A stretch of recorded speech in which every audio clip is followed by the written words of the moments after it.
importance of planning and the need for planning, features of planning and the limitations. Now let's come to process of planning. What are the different steps which are to be undertaken under the process of planning? The first and foremost step that we talk about is that of setting objectives. When we define planning, we said it bridges the gap between where you are and where you want to be. So these objectives, they define the final destination where you want to be. They clearly define the destination where you want to be. So the first step in planning is that you have to clearly define the overall organizational objectives. They should be clearly stated, they should be understandable, they should be measurable, and they should be achievable. Right? You have to set realistic objectives for the organization. Right? Now, they have to, setting objectives. Why is it the most important step? Because as we said, that planning provides direction. Okay. Now, how? Because all the departments in an organization, they are moving in one direction, that is towards the achievement of the organizational goals. Now, who's going to define the organizational goals? We lay down the objectives or overall organizational goals under the process of planning. This being the first step of planning. Right? After the objectives have been set up, they are communicated clearly to the members of the organization working at different levels, be it at the top level, middle level and supervisory level. So they are very clear of in which direction do they have to go. Secondly, after you are clear of where you want to be,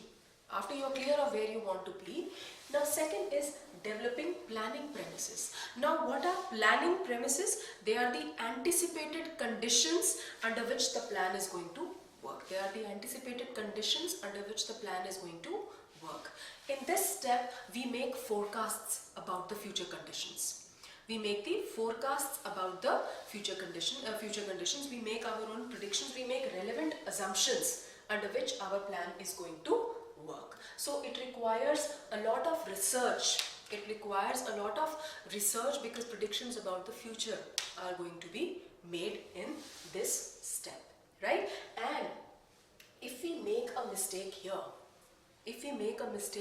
that is about making the assumptions or making the forecasts about the future, all the other steps in the process of planning are going to go waste. Because आप जब initially जो forecast करें वही गलत हो जाएगा, उसके basis पे जो आपने plan of action select किया है, that is going to go all wrong. So this is also a very, very important stage in the process of planning. A thorough environmental analysis is undertaken at this stage. Then after you have set the objectives, you have developed your planning premises, you made the forecasts about the future, then you have to identify alternative courses of action. Every plan is going to have more than one course of action. Okay? How are you going to execute that plan? It is going to have more than one ways in which that plan can be executed. So you have to identify all the alternative courses of action that are available. Next step is evaluating the various courses of action.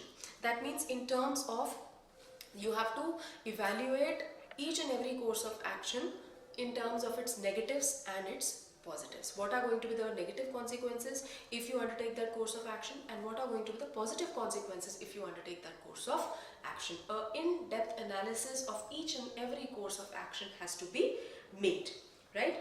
And we should try and generate more and more number of alternatives. The more the better, right? After this, after evaluating, you have to select an alternative. You have to select an alternative which has the least number of negative consequences,